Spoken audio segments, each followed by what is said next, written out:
Hello guys, मेरा नाम तरुण शर्मा है and welcome to this channel. तो ये मैं दिल्ली पुलिस एग्जाम के लिए वीडियो सीरीज चला रहा हूँ और इसमें ये डे 1 है। मैंने एसएससी के बहुत से एग्जाम्स निकाले हैं और बाकी एग्जाम्स भी निकाले हैं। इसलिए मैं ये वीडियो सीरीज चला रहा हूँ, बहुत के लिए बहुत इंपॉर्टेंट रहेगी। इसमें मैं क्या कवर करने वाला हूँ, जो कि अभी एसएससी फेज के एग्जाम हुए हैं वो, और एसएससी स्टेनो को जो एग्जाम हुआ है, ये दोनों 12th बेस एग्जाम है। तो इसकी मैं क्या करूंगा, जो पहले मैं जीके बताऊंगा, इंपॉर्टेंट टॉपिक जो भी एग्जाम में आ सकते हैं। उसके बाद करंट अफेयर का वेटेज रहेगा, क्योंकि करंट अफेयर के ना 5 से 6 क्वेश्चन आ रहे हैं, तो ये इंपॉर्टेंट बन जाती है। और लास्ट में कुछ मैथ के क्वेश्चंस जो इंपॉर्टेंट होंगे। बाकी मेन फोकस मेरा इसके अंदर अंदर रहेगा करंट अफेयर्स का और जीके का। बाकी ये मेरा स्कोर कार्ड है एसएससी सीएचएसएल का, आप देख सकते हैं 185 मेरा स्कोर है और रॉ था 177। अब जैसे ये जो फैक्ट है इंपॉर्टेंट, सबसे पहले इसके अंदर जो फेज वाले होते हैं उसके अंदर बिम्स्टेक के ऊपर बहुत से क्वेश्चन पूछे थे, इसलिए इसके आने के चांसेस बहुत ज्यादा है। इसकी फुल फॉर्म होती है bay of Bengal initiative for multi sectoral technical and economic cooperation. इसका जो इस्टेब्लिशमेंट ईयर है वो 1997 है, और ये एग्जाम के अंदर इसका ईयर पूछा गया था फिलहाल। और ये बैंकॉक डिक्लेरेशन के तहत बनी थी। हेडक्वार्टर इसका ढाका में, बांग्लादेश के अंदर। 8 मेंबर है इसके, कौन से? Bangladesh, Bhutan, India, Myanmar, Sri Lanka, Thailand और नेपाल। इसको याद करने का तरीका किस तरीके से? बी से बांग्लादेश, बी से भूटान, इंडिया, म्यांमार, ऐसे श्रीलंका, थाईलैंड, बस एक नेपाल एंड में, बस एक नेपाल और है। ब्रिक्स की जो बिजनेस काउंसिल फोकस करते हैं किसके ऊपर? तो ये इंफ्रास्ट्रक्चर के ऊपर फोकस करते हैं। ये भी एग्जाम का क्वेश्चन है एसएससी 4 फेज का। जो स्ट्रक्चरल फोकस है, फोकस एरिया है ब्रिक्स कोऑपरेशन का, वो किस किस में है? Political security, economic finance and people to people engagement. ये एग्जैक्ट लाइन एसएससी के पेपर में पूछी गई है, इसलिए मैंने ये ऐड किया है। बाकी आया था शार्क, ये भी पेपर में पूछा गया था। South Asian association for regional cooperation, ये कब बनी? 1985 में। हेडक्वार्टर कहाँ पर है? काठमांडू। अब इसको याद करने का तरीका, जैसे शार्क, शार्क क्या करती है? काटती है, मतलब काठमांडू, नेपाल के अंदर। इसके 8 मेंबर कौन कौन से? अफगानिस्तान, बांग्लादेश, भूटान, इंडिया, मालदीव, नेपाल, पाकिस्तान, श्रीलंका। पेपर के अंदर इसमें पूछा गया था कि इसके कितने मेंबर है, तो बस ये 8, ये वाला पेपर में पूछा गया था। जो सार्क का जो सेक्रेटेरिएट है वो जो इस्टेब्लिश हुआ था वो एक तरीके से 1987 में हुआ था। एचडीएफ की full form shark development fund. बाकी अब ये जो है, ये एसएससी फेज के एग्जाम में पूछे गए थे, इसलिए मैंने एज इट इज कर दिए। ये जो 2 पॉइंट है ट्रू और फॉल्स में आए थे, तो बिम्स्टेक ने रिप्लेस कर दिया सार्क को as a primary South Asian economic cooperation platform. ये चीज है। और सार्क जो है मोस्टली फेलियर है एक तरीके से, क्योंकि due to lack of sectoral leadership among its members, मतलब कोई ज्यादा ध्यान नहीं देता है, इसलिए सार्क जो है ऑलमोस्ट फेल हो चुकी है। और फर्स्ट फीमेल सीजेई कौन बनेगी? तो ये बीवी नागरत्ना है। याद रख लेना, पेपर में आने के इसके ज्यादा चांसेस होते हैं। बाकी अभी करंट अफेयर है, इसमें कुछ जो है एसएससी फेज के एग्जाम में पूछे गए और कुछ इंपॉर्टेंट है जो कि आने के बहुत ज्यादा चांसेस है। जैसे ये वाले जो है, ये पेपर में पूछे गए हैं, जो मैं स्टार कर दिए। हु इनॉग्रेटेड, मतलब किसने उद्घाटन किया ग्रामीण भारत महोत्सव का? तो नरेंद्र मोदी जी ने किया था। 2024 का साहित्य अकेडमी अवार्ड इंग्लिश के लिए, जो कि नॉवल है स्पिरिट नाइट्स के लिए, किसने जीता? ईस्टर्न कार ने। अब देखो, हिंदी इंग्लिश मत करना, क्योंकि नाम तो नाम है ना, अवार्ड का नाम साहित्य अकेडमी अवार्ड, ये इस तरीके से। बाकी मेरे से हुआ तो हिंदी की पीडीएफ भी दे दूंगा। बाकी मोस्टली आप इसी से ही करो, इसकी पीडीएफ मैं बाद में दूंगा, अभी फिलहाल स्क्रीनशॉट ले लेना। फर्स्ट खेलो इंडिया यूथ गेम्स है, वो कहाँ ऑर्गेनाइज हुए? तो पुणे में हुए हैं। यूएस ओपन कहाँ को किसने जीता है? कार्लोस अल्काराज ने। 4 तरीके के होते हैं ये, ऑस्ट्रेलिया, फ्रेंच, विंबलडन और यूएस। ये दोनों हार्ड कोर्ट पे खेली जाती है, किले पे, और ये ग्रास पे। ब्लाइंड ब्लाइंड वुमेन टी20 वर्ल्ड कप, ये किसने जीता? इंडिया ने जीता है। किसे हरा के? नेपाल को। इसमें और भी बहुत सारे पॉइंट्स बन सकते हैं, लेकिन जो बिल्कुल इंपॉर्टेंट पॉइंट है मैं वो बता रहा हूँ। दिलीप ट्रॉफी किसने जीती? सेंट्रल जोन ने। आनंद कुमार वेल कुमार किस रिलेटेड है? स्पीड स्टिकेटर से। इंडिया फुटबॉल कोच कौन है? खालिद जमील। 2027 का जो कॉमनवेल्थ यूथ गेम कहाँ पर होगा? माल्टा में होगा। पहला कहाँ पर हुआ था? ये इंपॉर्टेंट है। 2000 में होता है स्कॉटलैंड में। 2023 वाला इतना इंपॉर्टेंट नहीं है, त्रिनिदाद एंड दाबोग में हुआ था। चेस ई स्पोर्ट, डब्ल्यूसी का मतलब है वर्ल्ड कप, तो कार्लोस कार्लसन एंडरसन ने जीता है। और फोर्थ में रहे अर्जुन। ये पूछ लेते हैं, अर्जुन एग्रिसी ऐसे करके इनका नाम है, किससे रिलेटेड है? तो वो चेस से रिलेटेड है। पैन अमेरिका कप ये किसने जीता है? तो ये अर्जेंटीना ने जीता है। जैसे हम याद कर सकते हैं कि जब भी हमें पेन की अर्जेंट जरूरत होती है तभी नहीं मिलता, अर्जेंट मतलब अर्जेंटीना, इस तरीके से। जो 15वां hockey India sub junior man का नेशनल चैंपियनशिप है, ये किसने जीती है? तो ये हॉकी पंजाब में जीती है। एशियन सर्फिंग चैंपियनशिप जो है फर्स्ट मेडल किसने जीता है? रमेश बोदियाल ने जीता है। यूईएफए सुपर कप किसने जीता है? पेरिस सेंट जर्मेन ने जीता है। फर्स्ट खेलो इंडिया वाटर स्पोर्ट, अभी इंपॉर्टेंट क्या होगी क्योंकि ये फर्स्ट है वाटर स्पोर्ट, तो ये जो है इसका जो मैस्कॉट है हिमालय किंगफिशर है, और ये कहाँ पर हुआ है? डल लेक श्रीनगर में हुआ है। ब्रोंको टेस्ट और योनो टेस्ट क्रिकेट से रिलेटेड है। गौहर सुल्ताना किससे रिलेटेड है? क्रिकेट से रिलेटेड है। ये बिल्कुल इंपॉर्टेंट है जो कि आने के ज्यादा चांसेस रहेंगे। 2025 एशियन शूटिंग चैंपियनशिप कहाँ पर हुई है? कजाकिस्तान में हुई है। उसमें फर्स्ट कौन आया था? तो वो इंडिया आया था 99 मेडल से। बैडमिंटन वर्ल्ड चैंपियनशिप 2026 की कहाँ पर होगी? इंडिया में होगी। बाकी मैंने जीके के इंपॉर्टेंट टॉपिक बता दिए, 2 बता दिए फिलहाल, अभी बाकी अब वीडियो में और भी बताऊंगा, और इंपॉर्टेंट करंट अफेयर बता दिए। अब जो है मैं मैथ के कुछ क्वेश्चन करा रहा हूँ जो कि Delhi police head constable minister के लिए बहुत इंपॉर्टेंट है। तो अभी जैसे ये क्वेश्चन है, तो इसमें इस तरीके की कभी भी क्वेश्चन आए तो देखा करो एक इक्वेशन है और 3 वेरिएबल है, तो हम 2 वेरिएबल को ना जीरो मान सकते हैं, और ये मान के देख लेना बस। ये हम जब भी कुछ माने तो इक्वेशन कि नीचे ना जीरो कभी नहीं आना चाहिए। तो अगर मान लो इन दोनों को जीरो मान लिया, वाई और जेड को, तो ये पूरा सब चीज खत्म हो जाएगी, वाई और जेड यहाँ पर क्या बचेगा? X square upon x square. अगर वाई और जेड को यहाँ जीरो मान लिया, यहाँ जीरो मान लिया, यहाँ पर क्या बचा? एक्स स्क्वायर, एक्स का मतलब एक और एक दो। अब मेरा आंसर जो है दो आया। अब ऑप्शन में किसके अंदर दो आएगा? वाई और जेड खत्म कर दिया, एक्स से एक्स खत्म एक, वाई और जेड से खत्म कर दिया, एक्स से एक्स कट गया दो, ये हमारा आंसर हो सकता है। वाई और जेड को खत्म कर दिया, ये जीरो अपॉन एक्स, ये तो जीरो हो गया, कुछ नहीं बचा। वाई और जेड को खत्म कर दिया, वाई और जेड को खत्म कर दिया, ये भी जीरो ऊपर बचा, तो मतलब ये भी जीरो आ गया। तो आंसर हमारा हुआ 3। कोशिश करना कि जीरो या एक रखो, जैसे यहाँ जीरो और जीरो रखने से काम चल गया। लेकिन मान लो कभी इस तरीके से आंसर नहीं आया, तो बेसिक हमें हमेशा आना चाहिए। तो बेसिक किस तरीके से करते हैं वो देख लीजिए। जैसे ये देखा, x square y square two y z दी गया, मतलब ये कुछ फॉर्मूला बन रहा होगा। तो अगर मैं यहाँ से माइनस कॉमन ले लूँ तो ये हो गया y square plus z square plus में टू वाई जेड, मतलब ये बन गया x square minus y plus z का होल स्क्वायर। नीचे क्या बन गया देखो, टू एक्स वाई, तो ये बन गया एक्स प्लस वाई का होल स्क्वायर माइनस का जेड स्क्वायर, प्लस में ऊपर सेम है x square minus y plus z का होल स्क्वायर।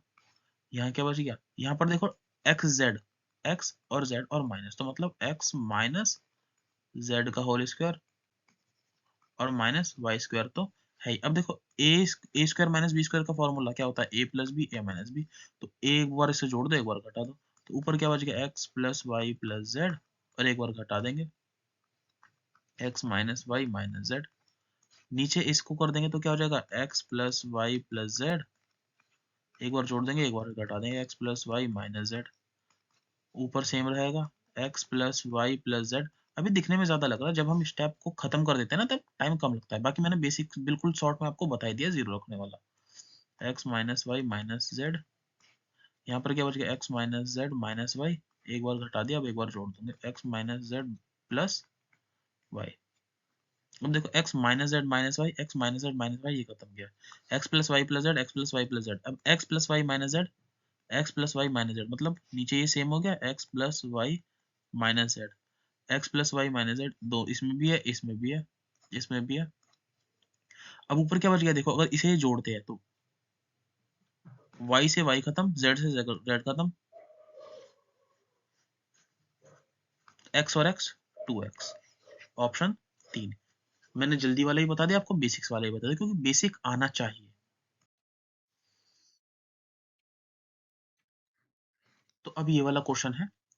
इस क्वेश्चन को करने से पहले आपको दो एक चीज पता होनी चाहिए, वो होता है सिमिलैरिटी।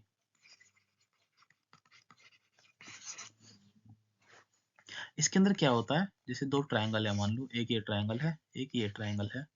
मान लो ये है अल्फा बीटा गामा, यहाँ पर है ये अल्फा बीटा और gamma, A B C P Q are.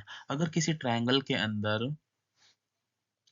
तीनों एंगल बराबर है, तीनों एंगल बराबर है मतलब वो सिमिलर होंगे, और अगर वो सिमिलर हो गए तो उनकी कॉरस्पॉन्डिंग साइड का रेशियो बराबर होगा। मतलब जैसे इसके अंदर अल्फा के सामने क्या है BC, यहाँ अल्फा के सामने क्या है PQR, ये बराबर होगा बीटा के सामने क्या है AC, यहाँ बीटा के सामने क्या है PR, गामा के सामने क्या है यहाँ AB, यहाँ गामा के सामने क्या है PQ। तो इस तरीके से कॉरस्पॉन्डिंग साइड का रेशियो।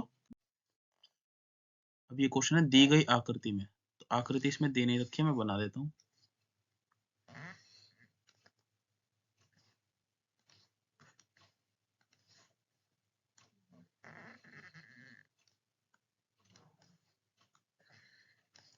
ये A है, ये B, ये C, ये P,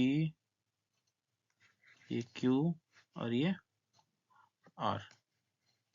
अब ये कह रहा है कि ये वाला जो एंगल है ये इस एंगल के बराबर है, और ये वाला जो एंगल है ये इस एंगल के बराबर है।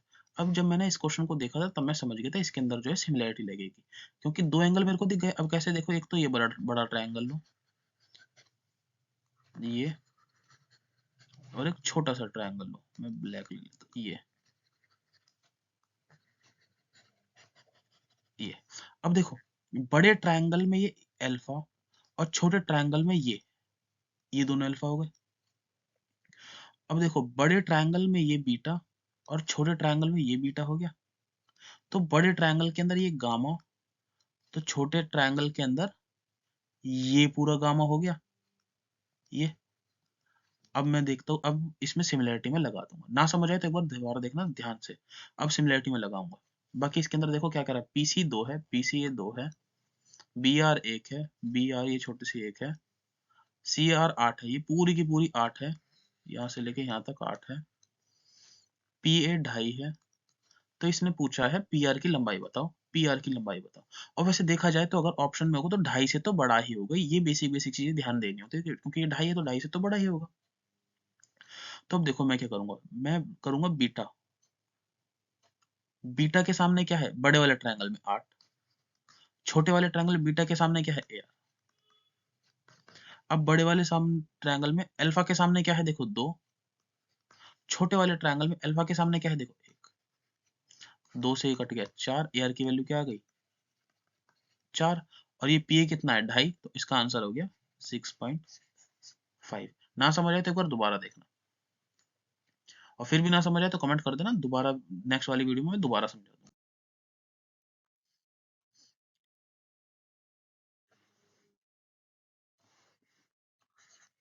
अब आ गया साइन एक्स, कोस एक्स, के, सेक, कोसेक, ये किसी m के बराबर है, तो हमें इसकी वैल्यू निकालनी है। तो इसके लिए आपको एक दो चीजें ध्यान में रखनी चाहिए। पहली तो एक टेबल होती है, वो आपको याद होनी चाहिए। जैसे साइन 30 की वैल्यू क्या होती है 1/2, साइन 45 की वैल्यू क्या होती है 1/√2। ये गूगल पे सर्च कर लेना, ये साइन टेबल, ट्रिग्नोमेट्रिक टेबल, और उनको आपको मुंह जबानी वो चीज याद करनी चाहिए। मैं कहूँ 1045 तो एक तुरंत की तुरंत दिमाग में आना चाहिए, साइन 90 तो एक तुरंत दिमाग में आना चाहिए, क्योंकि ये बेसिक बेसिक चीजें आपके एग्जाम में, जो कांस्टेबल वाला एग्जाम है, किसी भी एग्जाम में वनडे में आती ही आती है, तो ये आपको टेबल याद होनी चाहिए। दूसरी चीज आपको याद होनी चाहिए, पाकिस्तान भूखा प्यासा, हिंदुस्तान हरा भरा। जैसे ये होता है साइन, ये होता है कॉस, ये होता है टेन। साइन का मतलब होता है P/H, P/H। मान लो कोई एक ट्रायंगल है, ये अगर आपको थोड़ी बेसिक नॉलेज है तब आपको ये पता होना चाहिए। मान लो ये थीटा है, अब मैं पूछूं साइन, ये होता है हमेशा परपेंडिकुलर, ये होता है बेस, हमेशा नहीं होता, एंगल के हिसाब से। अगर एंगल ये मान रहे हैं तो ये परपेंडिकुलर हो जाएगा, अगर एंगल ये मान रहे हैं तो ये परपेंडिकुलर हो जाएगा, ये होता है हाइपोटेन्यूज। अब मैं कहूँ साइन थीटा की वैल्यू बताओ, तब ये हो जाएगा P/H। ये इस तरीके से सारी की सारी चीजें आपको पता होनी चाहिए। अब जैसे ये क्वेश्चन है, अब मैंने क्या कहा, अब यहाँ पे कितने वेरिएबल है, एक x हो गया, एक k हो गया, एक m हो गया, मतलब यहाँ पे 3 वेरिएबल है। और कितनी इक्वेशन है 2 इक्वेशन। अगर मान लो एक इक्वेशन है तो हम यहाँ पर जो है एक कौन वेरिएबल फिक्स होता है, 2 इक्वेशन है तो इसके अंदर 2 वेरिएबल फिक्स होते हैं, और उसके बाद जितने भी होते हैं ना उसकी वैल्यू हम कुछ ही मान सकते हैं। जैसे यहाँ पे 2 इक्वेशन और वेरिएबल कितने हैं 3, तो मैं x को कुछ ही मान लूंगा। मैंने मान लिया x 45, तो साइन 45 कितना हो गया 1/√2, कॉस 45 कितना हो गया 1/√2। अभी इतनी जल्दी में क्यों कर पा रहा हूँ, क्योंकि मेरे को वैल्यूज याद है। तो ट्रिग्नोमेट्रिक वैल्यू आपको याद होनी चाहिए के। तो के की वैल्यू क्या हो गई, √2। अब यहाँ पर करूंगा, 45 हो गया √2, कोसेक 45 हो गया √2, तो m की वैल्यू कितनी आ गई, 2√2। ये हो गई हमारी m की वैल्यू। अब मैं इन्होंने पूछा है इसकी वैल्यू, क्या, m k स्क्वायर -1, m की वैल्यू कितनी है, 2√2, तो ये हो गया 2√2, और k स्क्वायर मतलब √2 का स्क्वायर आ जाएगा 2 -1, तो कितना हो गया, 2√2 मेरा आंसर है। अब जो इसके ऑप्शन थे वो थे m, 2m, 3m, 4m। तो 2√2 किस, m की वैल्यू इसके अंदर रखो और 2√2, तो मतलब हमारा ये वाला आंसर हो गया। ये शॉर्ट वाला मेथड है। इसका बेसिक मेथड थोड़ा सा अभी हट गया, अभी आपको समझ नहीं आएगा। पहले आपको बेसिक बेसिक आपको ये टर्म जो अभी मैंने बताई है ये आपको पता होनी चाहिए। और 3 फॉर्मूले जो आपको डेफिनेटली याद होने चाहिए, क्या, sine square theta plus cos square theta बराबर 1, sec square theta minus tan square theta बराबर 1, sec square theta minus tan square theta बराबर 1। मैं लिखूं कुछ, बोल क्या रहा हूं उस पर ध्यान दो। दूसरा cosec square theta minus cot square theta बराबर 1। दोबारा बोल रहा हूँ, cosec square theta minus cot square theta बराबर 1। ये नोट कर लो और ये डेली याद करो, तभी ये जो पूरा ट्रिग्नोमेट्री चैप्टर बहुत बड़ा है, लेकिन बेसिक बेसिक थोड़े बहुत मैं डेली आपको ये करवा दूंगा। इससे आपको एटलीस्ट पेपर में जो आएगा वो आपका आप सॉल्व कर लोगे। अब जैसे ये क्वेश्चन था, ये क्या है, 2 cos 15 sin 15 cos square 15 minus sine square 15। अब आपको फॉर्मूले कौन कौन से याद होने चाहिए, साइन 2 थीटा, इसको बोलते हैं 2 साइन थीटा कॉस थीटा। इसके एक और फॉर्मूला है वो मैं बाद में बताऊंगा। दूसरा फॉर्मूला होता है cos 2 थीटा का। इस cos 2 थीटा के भी 4 फॉर्मूले होते हैं, फिलहाल अभी आप यही याद रखो, cos square theta minus sine square theta. अब आप देखोगे यहाँ पे 2 cos theta sine theta, 2 cos theta sine theta, मतलब ये साइन 2 थीटा हो जाएगा, मतलब साइन 2 थीटा, थीटा कितना है 15, तो मतलब ये हो जाएगा sine 30। cos square 15 minus sine square 15, cos square theta minus sine square theta कितना था, cos 2 थीटा, मतलब तो ये हो जाएगा cos 30। अब साइन 30 की वैल्यू आपको याद नहीं होगी तो वो याद होनी चाहिए 1/√2।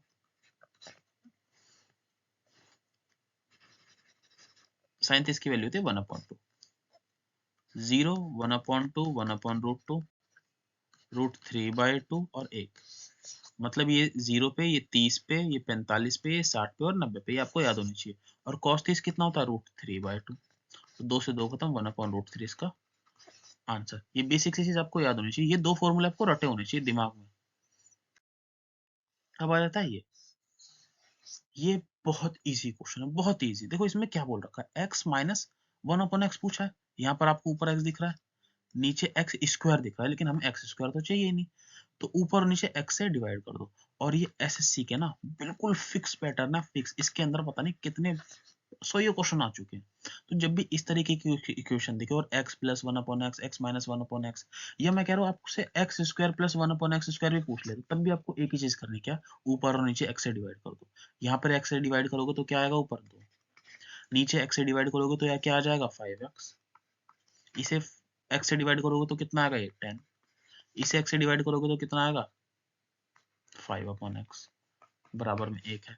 अब देखो 2, इसके अंदर से मैं 5 कॉमन ले रहा हूँ, 5x और इसमें से 5 कॉमन ले, तो अंदर क्या आ गया, x माइनस 1/x, प्लस में ये 10 है बराबर 1। अब ये जो है इस पूरे को उठा के इधर लेके जा रहा हूँ, तो ये कितना बच गया, 2 बराबर 5x माइनस 1/x प्लस में 10। अब ये 10 इधर आ जाएगा तो 10 में से 2 का 8, नेगेटिव के 8, नेगेटिव के 8 डिवाइडेड बाय 5, तो मतलब नेगेटिव के 8/5। ये लिख लेना, और जब भी इस तरीके के क्वेश्चन आए कुछ भी, तब इस तरीके से क्वेश्चन सॉल्व कर देना। इसकी और भी वैरायटीज है, फिलहाल अभी आप इतना कर लो। अब ये क्वेश्चन है, द कोफिशिएंट ऑफ, क्या पूछ रखा है इसने, x की पावर 4 y की 2 और x की पावर 2 y की पावर 4, इनका जो कोफिशिएंट है, जैसे मैं बताता हूँ, जैसे मान लो मैं कह दूं 2x, तो ये जो 2 है ना, ये x का कोफिशिएंट है। मैं बोलता हूँ 3x की पावर 5, मैं आपसे पूछूं x की पावर 5 का कोफिशिएंट क्या है, तो 3 है, तो इसने बोल रखा है x की पावर 4 y की पावर 2 के जो बराबर में आएगा, x की पावर 2 y की पावर 4 के जो बराबर में आएगा, उनका सम पूछा है। यहाँ देखो सम पूछा है, सम। और किस में पूछा है? In the product of, product किसका? इसकी और इसकी जब मल्टीप्लाई करेंगे तब। तो अब देखो माइनस, ये बहुत देखने में बड़ा क्वेश्चन लेकिन है इजी। एक्स स्क्वायर प्लस 1, इसमें क्या पूछा रखा है? 7x की पावर 3 माइनस 5x की पावर 2 y माइनस 2y की cube plus 3x y square plus 2x minus 5। अब देखो आपको क्या चाहिए? x की पावर 4 चाहिए। अब मैं इसकी मल्टीप्लाई किस में करूँ कि x की पावर 4 आएगी? तो देखो x की मल्टीप्लाई जब इसमें होगी तब x की पावर 4 आएगी, मतलब क्या आएगा? माइनस के 7 या 21, x की x से मल्टीप्लाई कर दो तो x की पावर 4 और y स्क्वायर, और आपको यही चाहिए था एक्स स्क्वायर वाई की पावर 2 एक्स क्यूब 5 वाई की पावर 2। इसका कोफिशिएंट क्या है? नेगेटिव का 21, तो नेगेटिव का 21 साइड में रख लो क्योंकि हमें चाहिए था। अब मेरे को क्या चाहिए? एक्स की पावर 2 और वाई की पावर 4। मेरे को देखना है वाई की पावर 4 कैसे आएगी। मेरे पास वाई की पावर 2 तो है, आपको पता है ना y की पावर 2 इंटू वाई की पावर 2 बराबर होता है y की पावर 4।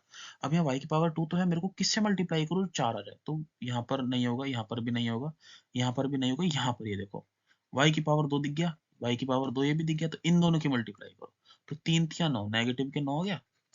x की मल्टीप्लाई x में करोगे तो एक्स स्क्वायर आ गया, y की पावर 2 में करोगे तो y की पावर 4 आ गया। और आपको क्या चाहिए था? x2 y4, इसका कोफिशिएंट क्या है? नेगेटिव का 9, नेगेटिव का 9, इन दोनों का जोड़ पूछा है, तो आंसर कितना आ गया?